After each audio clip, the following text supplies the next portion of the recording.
I have one finger up, holding. Is that what that means? Okay. And hello. Hello, everyone. My name is Dennison Bertram. I am going to be talking today about building sustainable organizations. This is a really important topic. As you probably have noticed, this is kind of the year of the DAO. To be fair, it's been the year of the DAO for the past 10 years. But this year, I promise you, it's really finally the year of the DAO. So what I want to talk to you about today is actually how you build sustainable DAOs, and I'm going to walk through an example of a really exciting DAO that we've been supporting. But first, I'm going to give a little intro on myself. My name is Dennison Bertram. I am with Tally. Tally is a DAO governance tooling platform, and we empower user-owned communities, right? And the user-owned community is a really key phrase here. What are communities if they're not owned by the people themselves? And of course, DAO is a little bit of an overloaded term these days. They mean kind of everything under the sun. They mean your multi-sig, they mean your personal address, they mean like a group of friends, they mean a chat group with a bank account, they mean a giant DeFi protocol. It is a really kind of overloaded term, but we don't really care. We kind of understand what we're talking about in this sense. We're trying to build user-owned communities. So Tally does this by giving an ecosystem view over DAOs. You can look into how DAOs are behaving, who is participating, the success of proposals, the success of voters, how well the ecosystem is functioning, as well as rich data profiles on who is participating in this DAO, what are they doing, how are they voting, how are they proposing. So let's talk a little bit about sustainable organizations. Because when we talk about DAOs, there's a little bit of a mismatch of expectation versus reality. DAOs, I'm not going to bother defining. Some people like to parse exactly what that means, what a DAO really is, but it's not so relevant. I think DAOs are the kind of thing that you see it, you recognize it when you see it, right? Like, what is beautiful? You know it when you see it, but you can't really define it, right? And that's a little bit similar with DAOs. With DAOs, though, we do know what they're not. Right? They're not single individuals. They are not corporations. These things are not DAOs, right? But DAOs have a lot of challenges, right? Now, DAOs may last for a day. They may last for a year. Ideally, they last for all time, right? But it doesn't have to be. You know, you're perfectly capable of spinning up a DAO that lasts for a short amount of time, and that doesn't mean that it's not a DAO. But what if you want to build a community, an organization that's going to last for a long time, right? It's one thing to have an idea that's really powerful and people get excited about. A good example might be Constitution DAO. But there's a big question of like, how do we transition ideas, the FOMO of the moment, into things that are going to stand the test of time? I would posit that, among other things, sustainable organizations need at least 3 things. They need a shared vision and goal, a decentralized community, and perpetual funding, right? So let's dig into these a little bit. Shared vision and goal. There's an analogy that I like to use about what shared vision means. If you have an idea, and you find yourself in the jungle hacking your way through the foliage with your community behind you or with you and trying to have everyone convinced you're going in the right direction, you are missing a shared identity of what your goal is. Communities need to have ideas that each individual member on their own can see the path forward on their own.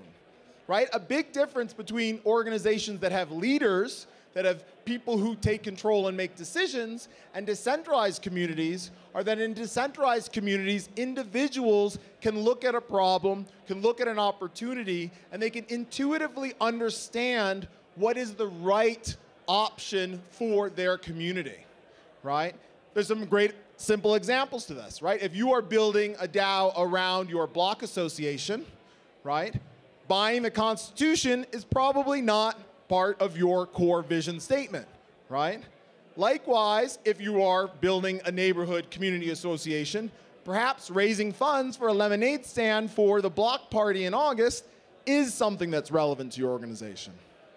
But it's important to scale this idea up, right? You have to also communicate what your values are, what kind of organization you are. Something that you may see in some DeFi DAO organizations is that there's a view of making money is something that is more important than all other things. And those type of values can sometimes not be aligned with the idea of being nice to one another, right? These kind of alignment on ideas and values is really critical because not everyone exists in these organizations necessarily in the same time zone, necessarily in the same place, but one another in your community need to trust that the other community members are going to make the right decision on what the DAO is existing for on their own. Ideally, a really strong shared vision and goal is also a recruiting tool. When people are waking up in the morning and say, I would like to participate in a DAO, what DAO should I participate in? It should be easy for people to look at your community and say, hey, that aligns with who I am, what I am excited about, right? Because these perpetual organizations also need to refill their community contributors as well. Humans are a resource. We all have time. That is a very limited resource. Not all communities can exist forever with the same members, right? People will come and go in a community. And it's important that people who are looking at your community understand intuitively, this is what this organization is about. This is why I want to be a part of it. And the other members of the community need to trust that you, independently finding this organization, can arrive and think, I want to contribute this value, and this value is aligned with the goals of this DAO out of the box. Now, this is not a very easy thing to do, right? It does require communities to spend time thinking about how to create educational materials, how to narrow their message, how to be very specific so that folks, when they come to the community, understand what's happening, right? And it's about more than the vision and goal, right? It's also around process, right? People arrive in your community and say, hey, I love this idea. I want to do the lemonade stand. How, right? So there's a lot of requirements around creating the materials, the understanding for onboarding, how the community works, along with the shared vision.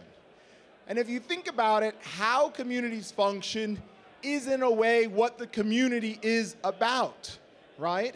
Because a lot of people now are joining DAOs, not because they're looking to get rich, not because they're looking to do other things, they're looking to identify with a purpose, right? Many of the DAOs that you see today are kind of what I describe as lifestyle DAOs.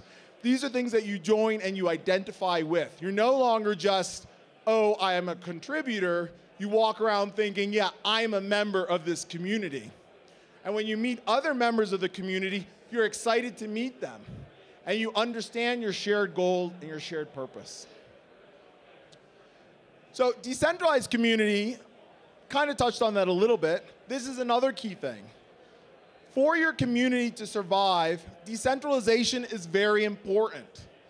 What we've seen a lot of is multi-sig-based DAOs, things like Constitution DAO, where a small number of people are sort of running it. Something when you look at like Wonderland Finance recently, where we had Daniele saying that he was going to run the DAO now, right? And people were making the joke that DAO standing for Daniele, autocratic organization, right?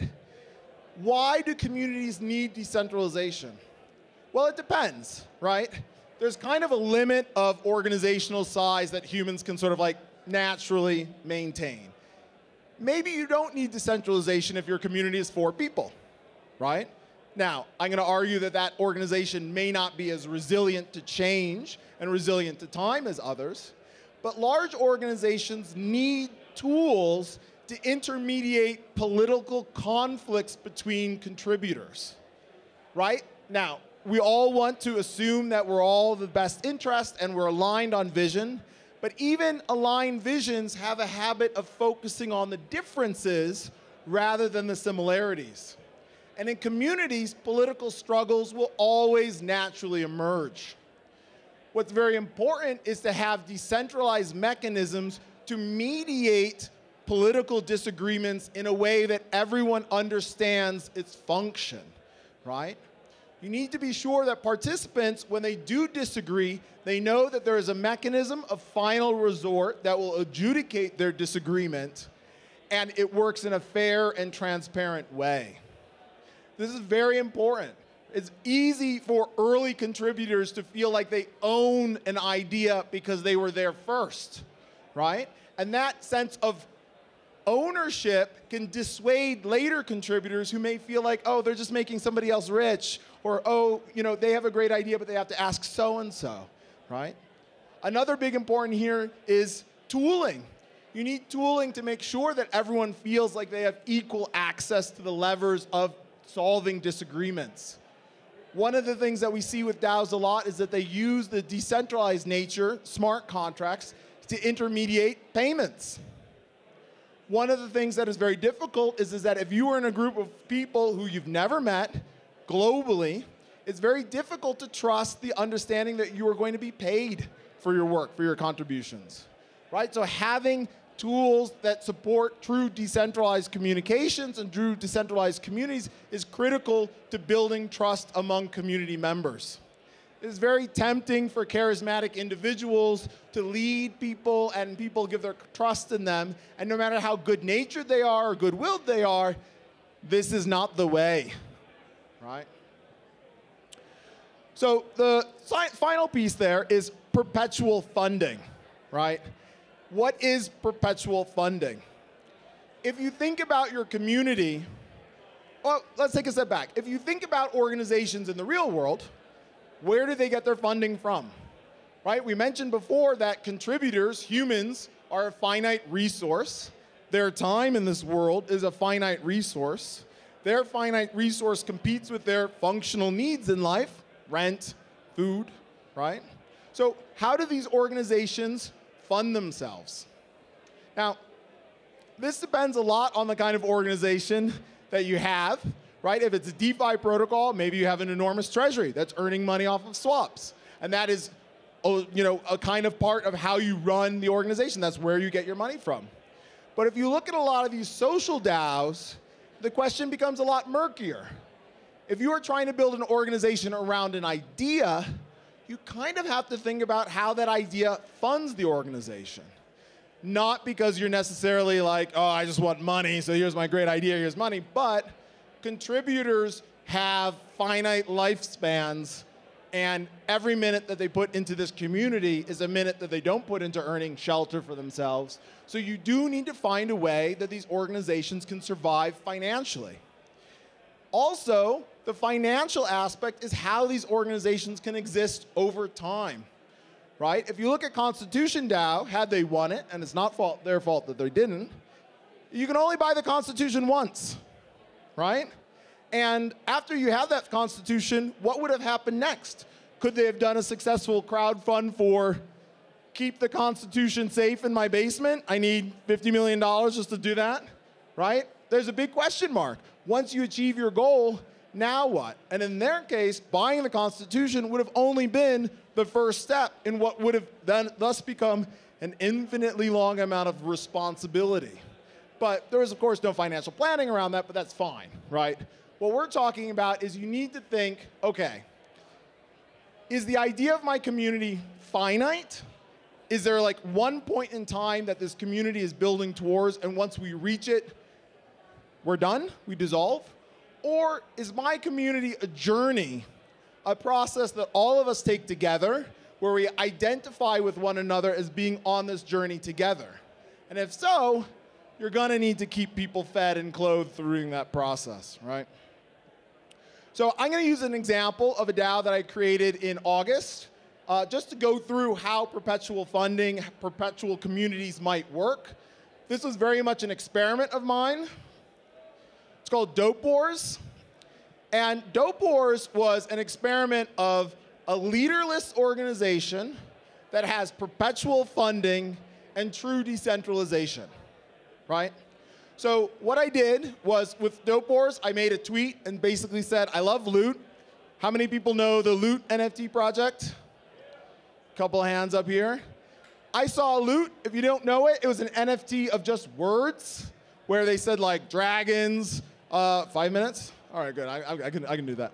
They did like dragons and swords and mages and stuff like that.